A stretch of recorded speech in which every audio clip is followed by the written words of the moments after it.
It's a question that's just staggering. How does a country that seems to have everything going for it, we're talking the largest known oil reserves on the entire planet, once the richest nation in Latin America, how does a country like that fall into complete and utter ruin? Well, that is the central puzzle we're going to unpack right now. Okay, let's just dive right in, because the contrast here it's almost hard to believe. You have what was once this prosperous, wealthy nation, and now it's a country with the highest inflation in the world, where its own currency has become basically worthless. It's a shocking reversal of fortune, and, it happened a lot faster than you might think. So before we look at how Venezuela got to this point, let's first get a really clear picture of what's happening on the ground today. The numbers alone, they paint a truly grim picture of a nation in total freefall. And the scale of this collapse is just staggering. I mean, to put it in perspective, a 35% drop in GDP, that is a sharper, more severe economic crash than what the United States went through during the Great Depression. Think about that. On top of all that, the murder rate has skyrocketed. And for most people, basic necessities like food and medicine they're completely out of reach. So given all this, it's really no surprise that the public has turned against the government. A staggering 80% of Venezuelans want President Nicolas Maduro out of office. And this overwhelming frustration, it's fueled months and months of massive ongoing protests all across the country. But here's the twist. You'd think with those numbers, with those protests, he'd be out, right? Well, the exact opposite has happened. Instead of being removed, Maduro has actually consolidated his power, bringing the country closer and closer to authoritarian rule. So, the real question is, how did he pull that off?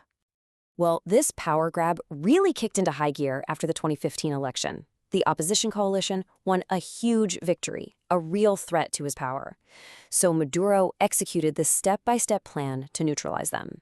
First, he stacked the Supreme Court with his own loyalists. Then, that new court did exactly what he wanted. It stripped the legislature of its powers.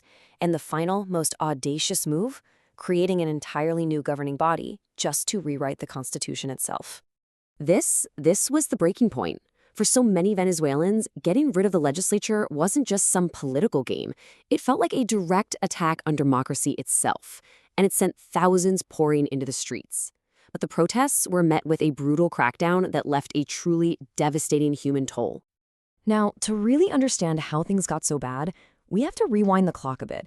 We've got to go back to Maduro's very famous predecessor, Hugo Chavez, because believe it or not, the seeds of today's crisis were actually planted years ago, during a time of incredible prosperity.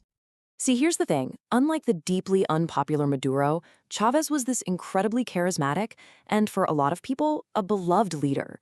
He burst onto the scene with this powerful populist message, blaming government corruption and the elite for all the country's inequality.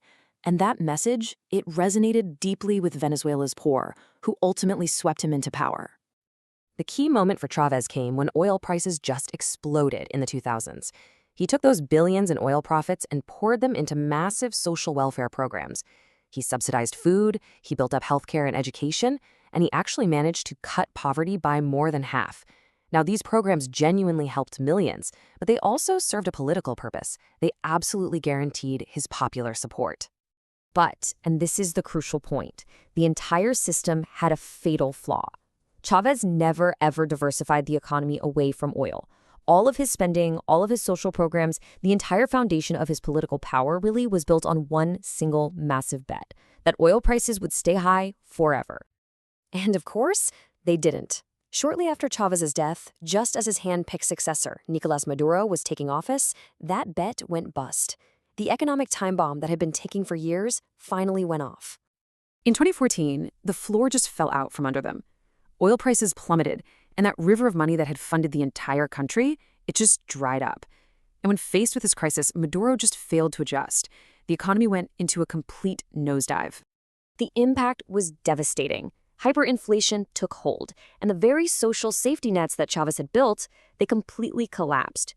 The cruel irony here is that the poor, the very people who had been lifted up by the oil boom, were the ones hit the hardest. Today, an estimated 82% of the population is living in poverty. So with the country in ruins, you have to ask, how is Maduro still clinging to power?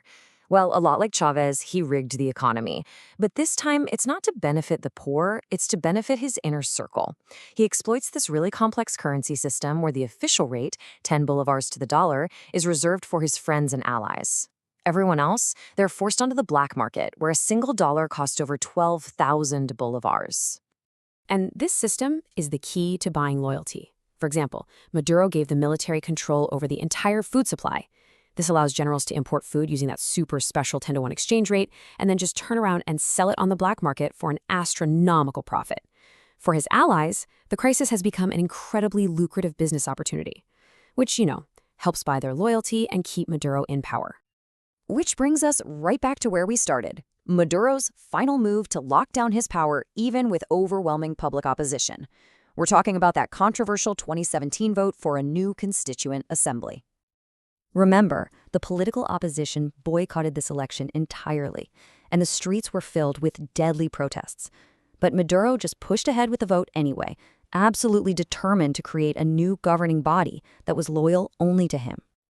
Now, the government claimed a massive turnout, over 8 million people. But independent experts, they paint a very different picture. They estimate the real number was much, much lower, closer to just 3 million. So the vote's legitimacy was immediately called into question. And the rest of the world definitely took notice. The election was widely condemned by nations all across the Americas and Europe. We're talking the United States, Canada, Spain, and Mexico, further isolating Maduro's government on the world stage. But that international condemnation, it didn't stop them. The new assembly, filled top to bottom with Maduro loyalists, got together and immediately got to work. They swiftly removed the opposition's own attorney general and arrested other key opposition leaders, effectively neutralizing any remaining checks on Maduro's power. So that's where things stand today.